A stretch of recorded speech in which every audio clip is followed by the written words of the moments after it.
Welcome back, guys. Today we're going to take a look at the study guide for your first quiz.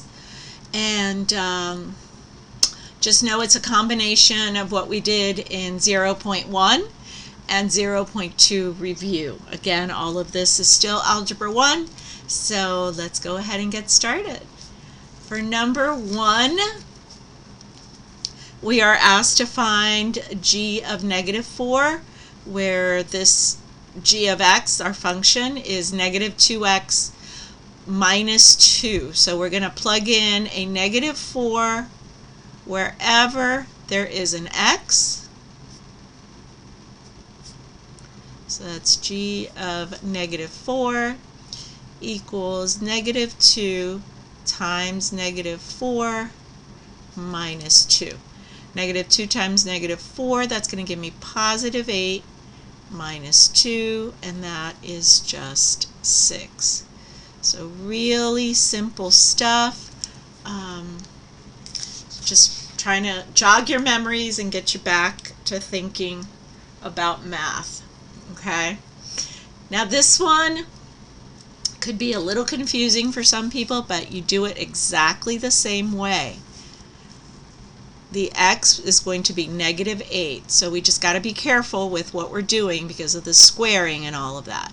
So we have 4 times x, which is -8 squared, plus 3 times -8 minus 19. Okay, so we've got -8 squared, that's going to be +64 times 4, and then we have 8 times 3, which is going to give us 24, but this is a minus 24 because it's a -8 minus 19. And we have our 64. We're going to multiply it by 4, and we're going to get 256 minus 24 minus 19. So 256 minus 24 minus 19 is going to give us 213. And that is your answer for number 2. Again, be real careful here. When we square the -8, the answer will become positive. A negative times a negative is a positive. Okay? Moving on to number 3. Here we're solving for x, so we want to isolate the x from all of the rest of the equation. We're going to subtract 24 from both sides, and we're going to get -8x equals, that's going to be -40, and then we're going to divide both sides by -8. X is +5. Okay? Moving on to number 4. These are very similar. The only thing here is we got a fraction, but don't panic. Just because there's a fraction, we can do this. It's not a problem. So first thing we're going to do is subtract 23 from both sides, and we're left with 1/3 z equals, this is going to be 9. And here we have z being multiplied by 1/3. The opposite of multiplication by 1/3 is division by 1/3. Excuse me. And like I said, that is the same thing as multiplication by 3/1. So we're going to multiply both sides by 3. This is going to cancel. Z is 27. Okay? Pretty straightforward. Let's take a look at number 5. We want to gather the x terms either onto the right or to the left. Doesn't really matter. The choice is yours. I'm going to go ahead and add 9x to both sides. and negative 14 plus 9. That's going to give me negative 5. And we have still our negative 2. Oops. Sorry. I have no idea what just happened. Okay. Sorry about that, guys. So we have here negative 5x minus 2 equals negative 32. We're going to add 2 to both sides, and we're going to get negative 5x equals negative 30. Then we are dividing both sides by negative 5, so x is positive 6. And remember, you can always check these anytime you like by just plugging in your values. So for example, here we have negative 14, so we have negative 14 times 6, make this a little bit, times 6 minus 2. That's going to give you negative 86 over here. And then we've got negative 9 times 6 minus 32 is going to give you also negative 86. So we have checked that this is in fact true. All I did was plug in a 6 for x. You can always do that on any of these just to verify, make sure you did it correctly. Okay? Let's try. All right, let's go now to number 6. Here, this is a distribution problem, so we're going to distribute here. 2 times 6, that's 12. Y minus 14 equals negative 2. We want to isolate the y, we want to get it by itself, so we're going to add 14 to both sides. So 12y, this goes away, is going to be equal to positive 12. We're going to divide both sides by 12.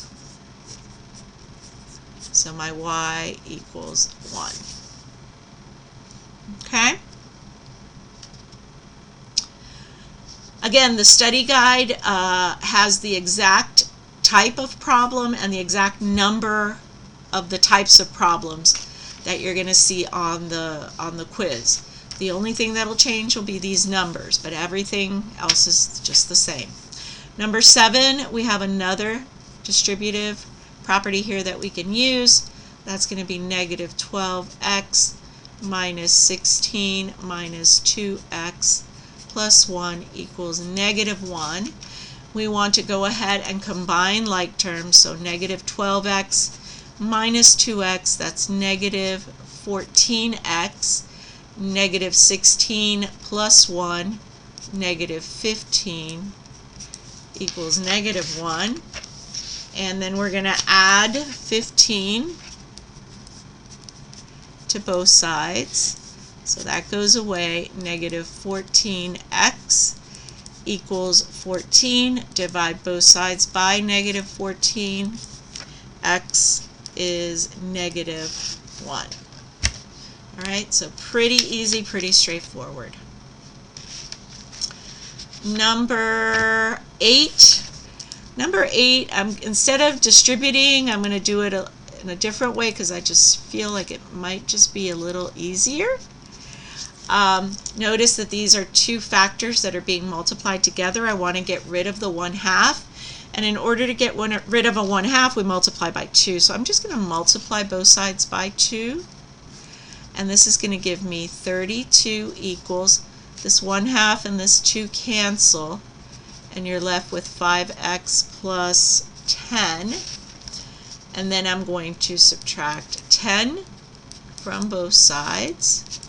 So 5x equals 22. And then divide both sides by 5.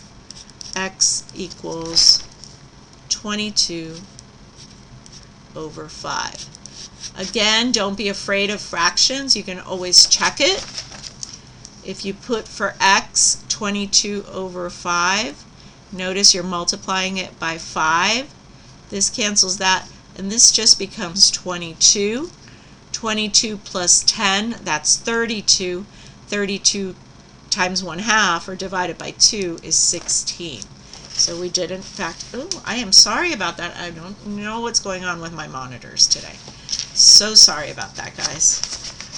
So in fact, it is correct, 22 over 5. Okay?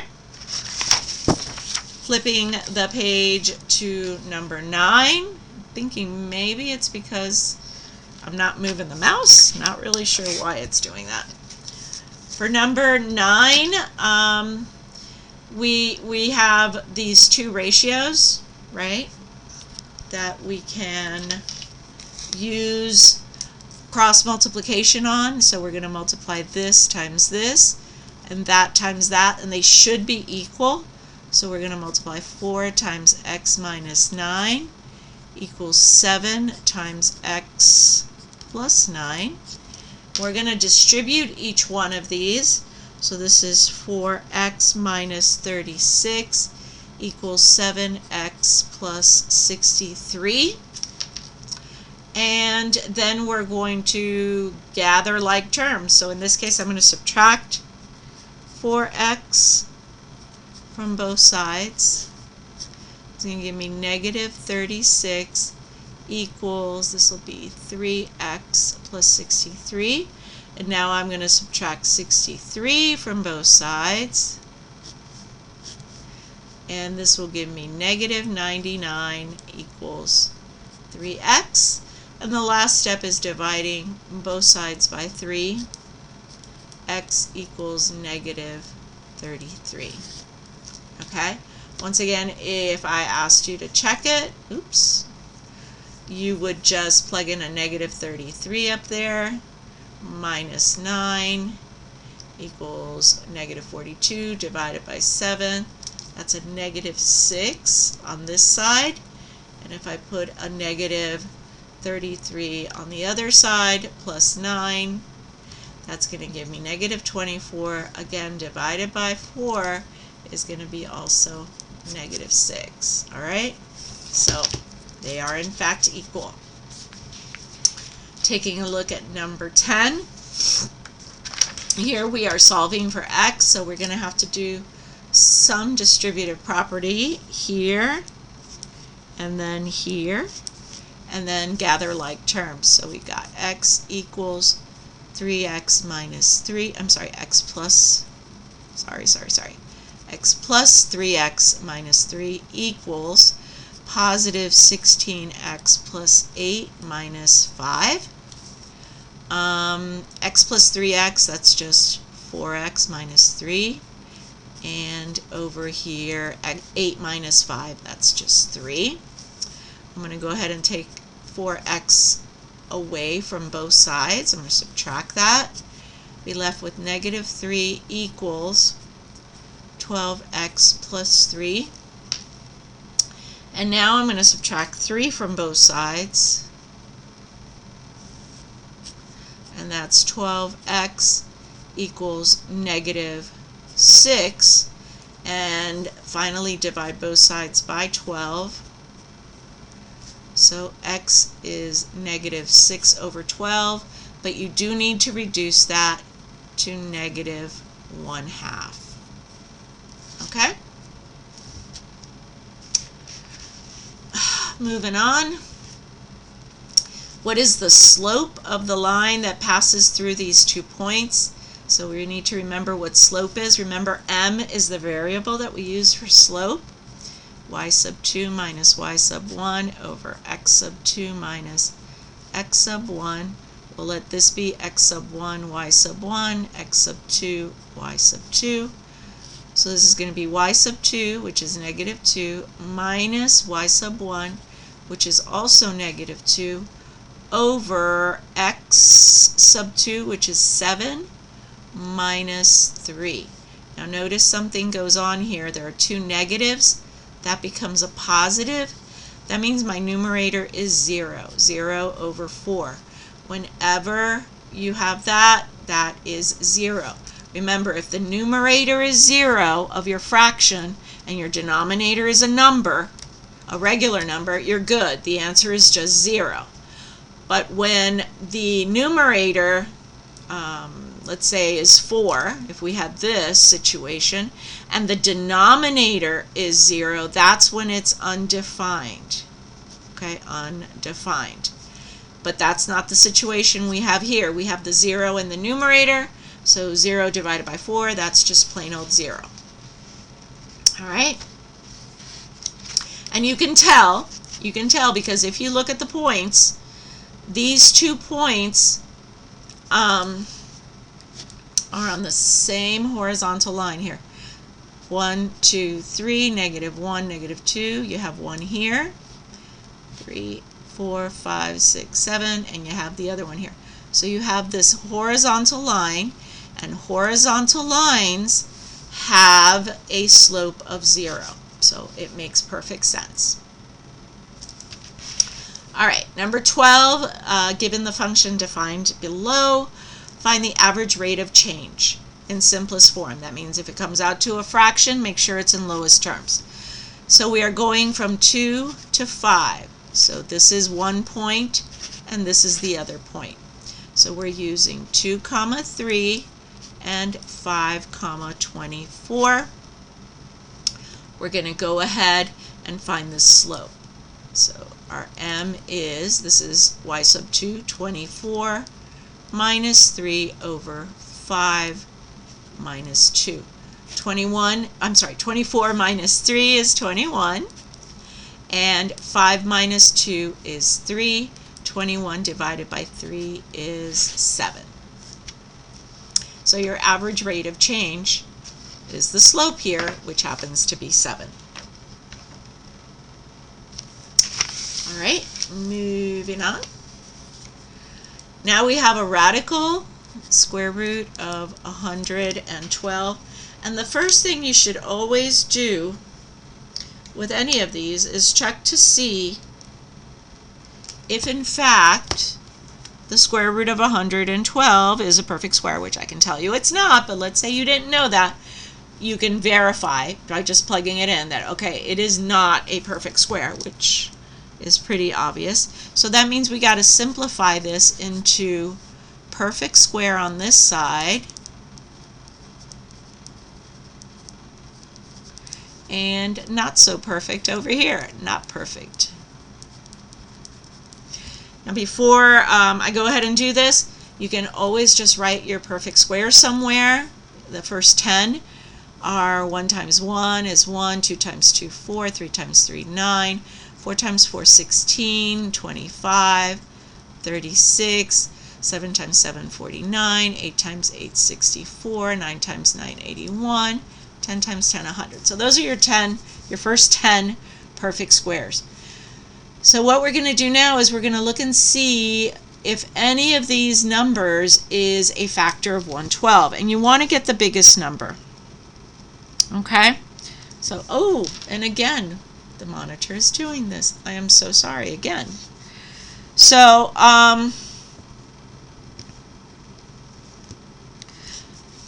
we can look, for example, and see that 112 is a factor of 4.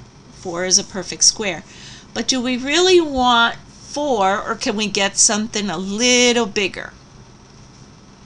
Let's see. Let's try 112 divided by 16. Okay, that looks good. 16 is a nice sized number, and we're left with the square root of 7, which I know cannot be simplified anymore. So I think we're done here. And the square root of 16 is 1, 2, 3, 4. So this is 4 square root of 7. Okay? Number 14. Given this function, here this is a little different. Here we're solving for x when the function is at this value. Notice that is different from what we did here. We're putting it in a different place. So please be aware of that. So here g of x is 5, so I'm rewriting this as 5 equals 3x minus 4, and I am solving for the x. In this case, I'm going to add 4 to both sides. 9 equals 3x, and then I'm dividing both sides by 3. X is 3. Okay? And that makes sense. If I went up here and plugged in a 3 for x, 3 times 3 is 9. 9 minus 4 is 5, which is exactly what we want the function's value to be. So we could check it that way. 15, midpoint of a segment. Again, just remembering what midpoint is. It's really the average of your x's and then the average of your y's. So x1 plus x2 divided by 2, and y1 plus y2 also divided by 2, and that makes sense. You would do the average if you want the midpoint, the middle, right? Alright, so x1 is 4, x2 is 10 divided by 2, y1 is 1, y2 is 9, also divided by 2. This is going to give me 14 over 2 and 10 over 2. So happens that these are obviously divisible, so 14 divided by 2, that's going to be 7. We can reduce it, and 10 divided by 2 is 5. So the point midway between these 2 points is the point 7, 5. And our last problem has to deal with FOIL. So it is a FOIL problem. We are multiplying two trinomials together. So we're going to use first, which is this times this, that's x squared. Outer, that's x times negative 2, that's negative 2x. Inner, that's 9 times x, 9x. And last, 9 times negative 2, negative 18. This is going to give me x squared. Negative 2 plus 9 is 7, and then minus 18. And you're done, guys. Really, really easy quiz. Please let me know if you have any questions, and yeah, see you in the next video. Bye.